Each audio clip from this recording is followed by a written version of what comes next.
নাস্তার প্রধান উপাদান হচ্ছে রুটি। আমরা সাধারণত সবাই রুটি খাই।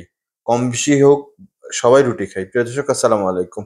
তো আজকে আমি আপনাদেরকে দেখাবো কিভাবে কাগজের মতো করে পাতলা রুটি তৈরি করতে পারেন।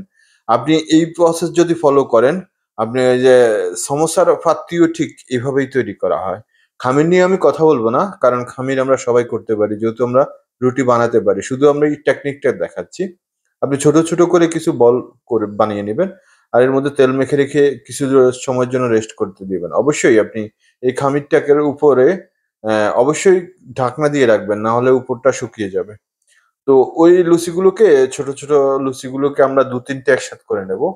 নিয়ে খুব বড় করে পাতলা করে বেলে নেব। বেলে যখনই আমরা তাওয়ার মধ্যে সেঁকবো, যখন রুটিগুলো হয়ে যাবে তখন এমনি, এমনি কিন্তু দুভাগ হয়ে যাবে। এটাই ছিল আসল টেকনিক।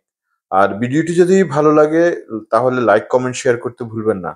কারণ আপনার লাইক, কমেন্ট, শেয়ারের কারণে আমরা ভিডিও বানাতে উৎসাহিত হই।